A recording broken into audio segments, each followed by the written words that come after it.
జరిగిన ఘోర బస్సు అగ్ని ప్రమాదం నుంచి ప్రాణాలతో బయటపడిన ప్రయాణికుడు రామరెడ్డి హైదరాబాద్ కు చేరుకున్నారు.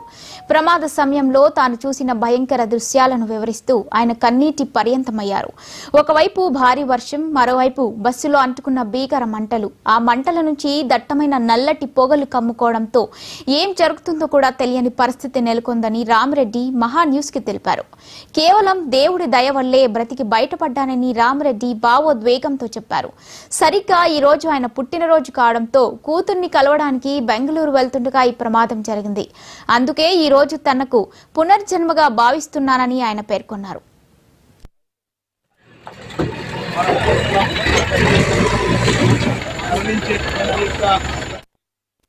మూడున్నరకి జరిగిన కర్నూలు దగ్గర బస్సు ప్రమాదంలో గాయపడి బయటకు వచ్చిన వాళ్ళలో ఒకరని రామరెడ్డి గారు మనతో పాటు మాట్లాడదాం.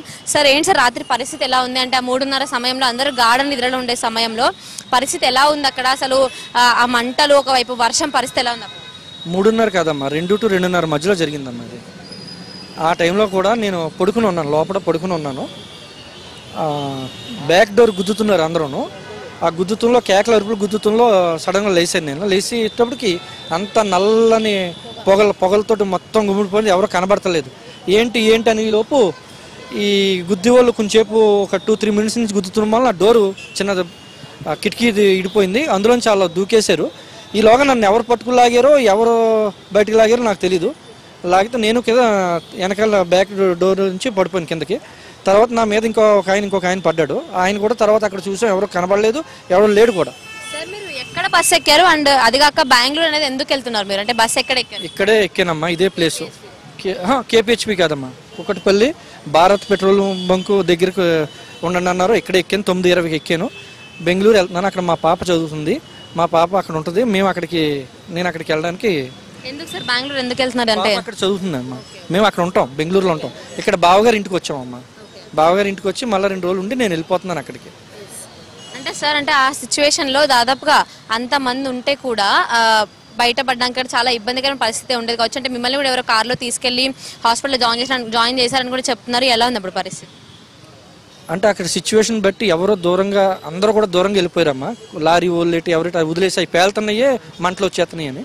వీళ్ళు మాత్రం మంచిగా వాళ్ళు ఏమనుకున్నారో తెలియదు. ఆ వర్షంలో మా రక్తం గట్రా చూసి వాళ్ళు వెంటనే కారులో ఎక్కించుకుని హాస్పిటల్లో దింపేసి మాత్రం వెళ్ళారమ్మా. అంటే ఇది డ్రైవర్ల నిర్లక్ష్యం అని చెప్పుకోవచ్చా? యాక్సిడెంట్ అవడానికి కారణం డ్రైవర్ యొక్క నిర్లక్ష్యం అని చెప్పుకోవచ్చా మనం? అంటే ఇప్పుడు డ్రైవర్ కూడా యాక్సిడెంట్ ఫైర్ అంటున్న తర్వాత దిగేసి వెనక డిక్కీలో ఉన్న ఇంకొక ఏదైతే రిలీవర్ డ్రైవర్ ఉంటే అతన్ని లేపి పారిపోయాడు. కానీ బస్సులో ఉన్న అలర్ట్ చేయలేదు అని అయితే చెప్తున్నారు. అది ఎంతవరకు నిజం? మాకైతే అక్కడ డ్రైవర్ కానీ క్లీనర్ కానీ ఎవరు ఒక్కరు కూడా కనపడలేదమ్మా. ఎవరో లేరు అక్కడ. మాకు వాళ్ళు ఎవరో కనబడలేదు, లేరు. మేము లేచి చూసాడు మొత్తం లాక్ అయిపోయినాయి. ఆ లాక్లను బ్యాక్ సైడ్ బద్దలు కొట్టుకొస్తామో నేను చూశాను. అనవా ఏమీ లేవమ్మా. సార్, ఈ యాక్సిడెంట్ అయిన తర్వాత కూడా అందరూ సంబంధించిన శాఖల వాళ్ళందరూ కూడా రెస్పాండ్ అయ్యి మిమ్మల్ని హాస్పిటల్లో దగ్గర తీసుకోవడం అన్నీ కానీ జరిగాయి సార్? తీసుకెళ్లారమ్మా. వాళ్ళు ఎవరో 3 వచ్చి హాస్పిటల్ తీసుకెళ్లారు.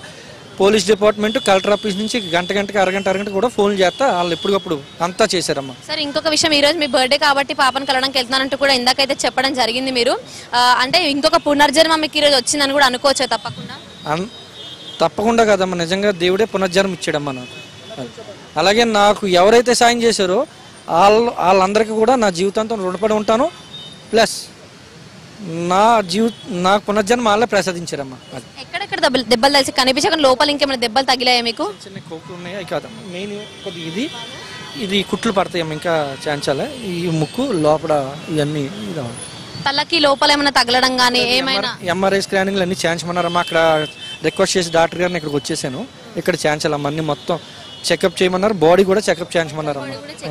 ఎందుకంటే దూకేసాం కదా మొత్తం అన్ని. ఆ టైంలో వర్షం కూడా పడతాం వల్ల మొత్తం బాడీ అంతా. సార్, ఇంకొకటి దీనికి సంబంధించిన ఏవైతే ఎక్స్పెన్సెస్ అన్నీ ఉంటాయో అవన్నీ కూడా ఇప్పుడు సంబంధించిన ట్రావెల్స్ వాళ్ళు కానీ లేదా ప్రభుత్వం కానీ ఎవరైనా బేర్ చేస్తామని చెప్పడం జరిగిందా? అసలు ఎవరితోటి మాట్లాడలేదమ్మా, ఎవరితోటి ఏం చెప్పలేదు. Thank you so much. చూసాం కదా పరిస్థితి అనేది ఎలా ఉందో. ఆయన చూస్తుంటేనే పూర్తిగా కింద నుంచి పైనుంచి కింద వరకు దెబ్బలతో ఎలా ఉన్నాడో. అంటే ఆయన పుట్టినరోజు కారణంగా అయితే ఆయన వాళ్ళ కూతురు దగ్గరికి వెళ్ళడం జరుగుతుంది. ఈ సిచ్యువేషన్లో కూడా ఇంత ఘోరమైన ప్రమాదంలో నేను బతికి బయటపడ్డానంటే తప్పకుండా నాకు ఒక పునర్జన్మనే నాకు అంటూ అయితే చెప్పడం అయితే జరిగింది. మొత్తానికి ఇది ఇక్కడ పరిస్థితి. కెమెరామ్యాన్ విల్సన్తో సుచిత, మహా న్యూస్, హైదరాబాద్.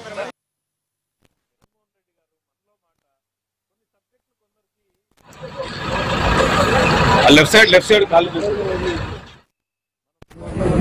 అన్ని పెద్ద సంఘటనల్లో కూడా ఇది కూడా ఒక పెద్ద సంఘటనగా ఇక్కడ భావిస్తున్నారు. కింద బస్సు కింద ఉన్న ఇంజన్ మాత్రం ఏం కాలేదు, కేవలం ముందున్నది మాత్రం. ఘటన స్థలాన్ని పరిశీలిస్తున్నాం.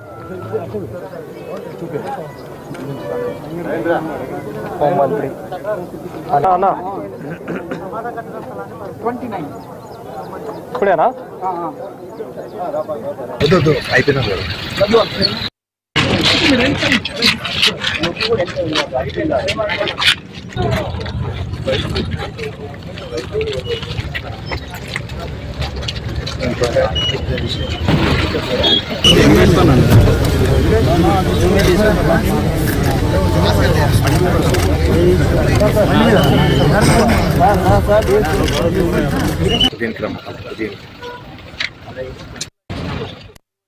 మనం ఇన్సిడెంట్ జరిగిన ప్రాంతంలో ఉన్నాం. మనం చూడొచ్చు విజువల్స్ లో కూడా ఏదైతే రాత్రి ఏదైతే ట్రావెల్స్ బస్సు ఒక్కసారిగా బైకర్ను ఢీ కొట్టింది.